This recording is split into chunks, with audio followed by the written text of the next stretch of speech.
오늘 우리에게 주시는 여호와 하나님의 말씀은 욥기 9장 1절로 24절까지 말씀입니다.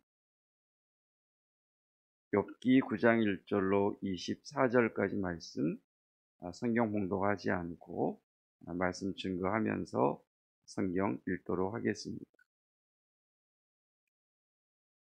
욥기는 한편 생각하면 우리가 생명의 삶으로 묵상을 하고 있는데 이렇게 자르기보다는 한 장 전체를 하는 것이 더 이해하기 쉽지 않을까 그런 생각을 갖습니다. 왜냐하면 앞에서는 어떤 결론을 끌어내기 위해서 끌어온 말도 있고 또 앞의 내용을 알아야만 뒤에 내용을 알 수 있기 때문입니다. 그래서 주일 본문과 오늘 본문 두 본문을 함께 살펴보려고 합니다. 욥이 큰 고통 가운데 있죠. 우리가 도무지 헤아릴 수 없는 고통이죠. 상상할 수 없는 고통이죠. 우리는 그가 당한 고통 가운데 하나만 겪어도 아니 10분의 1만 겪어도 온 삶이 흔들릴 수밖에 없는 그런 큰 고통을 겪고 있는 욥에게 정말 귀한 친구 세 사람이 찾아옵니다. 그들이 얼마나 욥에게 대단한 친구였는지, 정말 진짜 친구였는지 7일 동안을 주야를 아무 말하지 않고 그와 함께 울어주었던 정말 부러운 세 사람의 친구였습니다. 그러나 그 시간이 지나고 나서 이제 이들은 입을 열기 시작하죠. 두 사람이 먼저 등장했습니다. 우리가 9장까지 읽는 동안 엘리바스라고 하는 사람과 빌닷이라고 하는 사람. 그래서 우리가 욥기를 읽을 때 욥과 그의 세 친구 정도의 이름은 기억하고 있는 것이 좋을 것 같습니다. 한마디로 이야기하면 하나님은 의로우시다. 너는 죄인이다. 네 자녀들이 죽은 이유는 그들이 죄를 지었기 때문이다 라고 하는 주장입니다. 하나님은 정의로우십니다. 우리는 죄인입니다. 다 맞는 말이죠. 그런데 옳은 말을 하는 게 아니라 지혜로운 말을 해야 되는데 그것이 과연 그런 큰 고통을 당하는 욥 앞에서 할 말인지. 자, 여러분 그러한 고통과 아픔과 슬픔과 절망 가운데 있는 욥에게 세 친구가 말로써 그를 해치는 그런 과정을 염두에 두시고 욥이 하는 말들을 들어야 됩니다. 그래서 욥이 1절에서 이렇게 이야기하죠. 욥이 대답하여 이르되 2절 진실로 내가 이 일이 그런 줄을 알거니와 그래 너네들 말이 다 맞다는 건 내가 안다. 인생이 어찌 하나님 앞에 의로우랴. 그래 하나님이 의로우시지. 너네 말이 맞아. 하나님 의로우신 분이야. 3절에 이렇게 이야기하죠. 하나님은 의로우신 분이시기 때문에 내가 당하는 이 고통 때문에 억울하고 하나님 앞에 할 말이 참 많다마는 하나님과 내가 변론한다고 하면 재판정에 서서 변론한다고 하면 하나님이 1000마디 묻는 질문에 나는 한마디도 대답 못할 거야. 왜? 나는 죄인이고 그분은 의인이시기 때문에. 나도 그거 안다. 그러면서 4절 이하에서는 하나님 되심에 대하여 이야기를 합니다. 하나님은 지혜로우신 분이시다. 하나님은 전능하신, 힘이 강하신, 전능하신 분이시다. 그 하나님을 거슬러서 완악하게 행하고 스스로 행통할 자가 누가 있겠냐. 지금 욥은 이렇게 얘기하죠. 하나님은 의로우시다. 그리고 나는 죄인이다.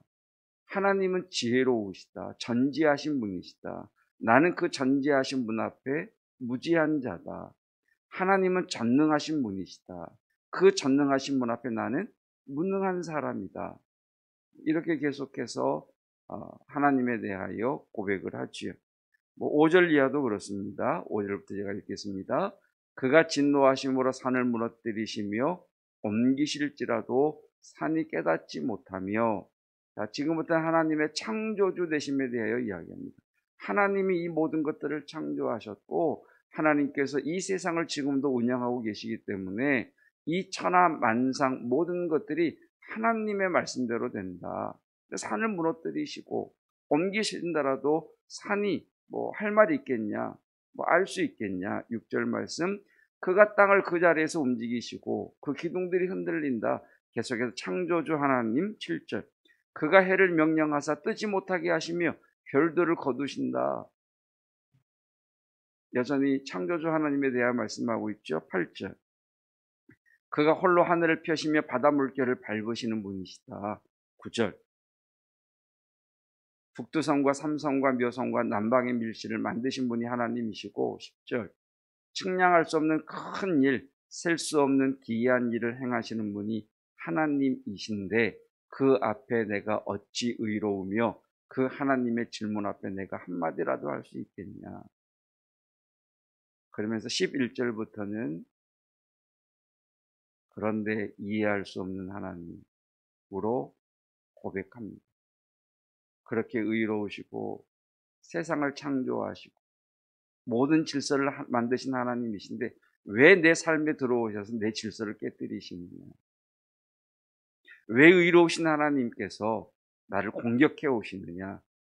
그래서 11절부터는 하나님에 대한 절규 아니면 절망 이렇게 표현할 수 있겠습니다.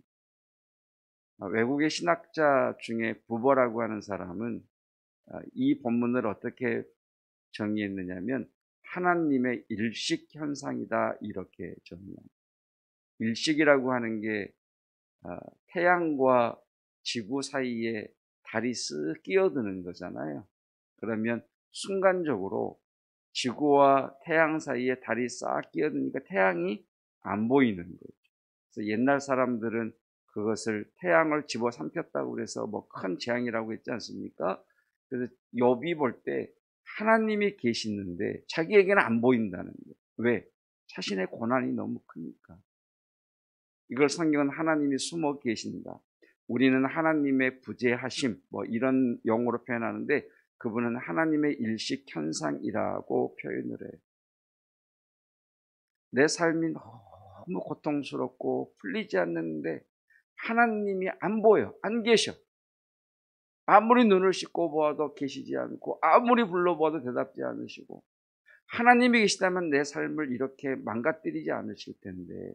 그래서 11절에 그가 내 앞으로 지나시나 내가 보지 못하며 그가 내 앞에서 움직이시나 내가 깨닫지 못하느니라. 하나님이 계시는데 안 보인다는 거예요.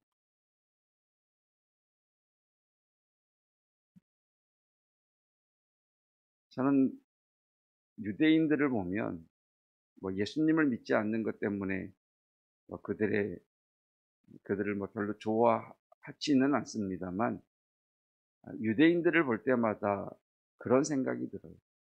저런 삶의 질곡을 지나면서도 어떻게 여호와를 버리지 않을 수 있지?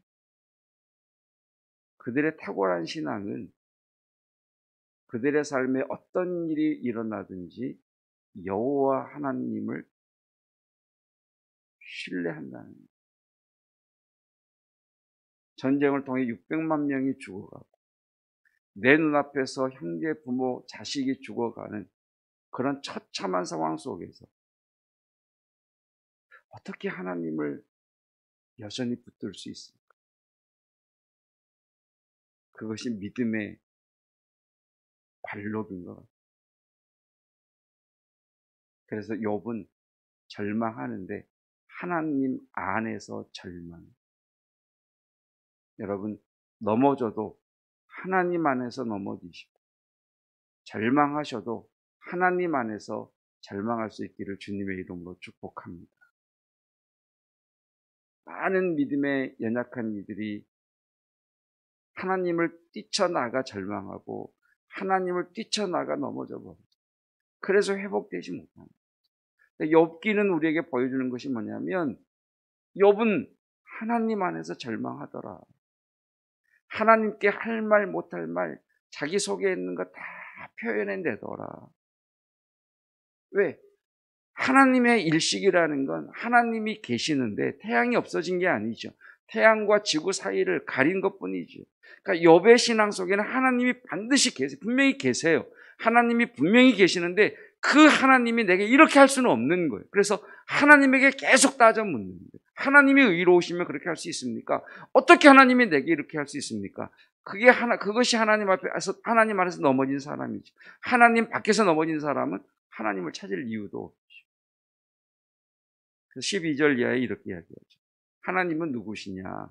앞에서는 의로우신 분이시고 전지하신 분이시고 전능하신 분이시고 세상을 창조하신 분이시고 세상의 질서를 유지한 분이신데 11절 이하에서는 뭐라고 하냐? 하나님은 빼앗는데.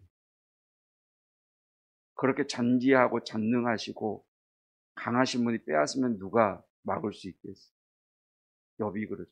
하나님이 내 걸 빼앗으시니. 13절. 하나님은 진노하십니다.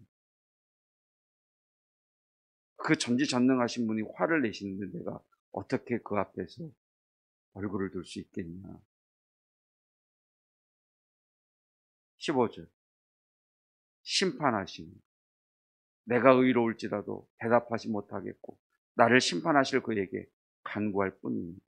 의로우신 분 앞에 내가 어떻게, 의로우신 분이 천마디로 묻는 말에 한마디도 대답하지 못하는 내가 어떻게 하나님의 심판 앞에 설 수 있겠어?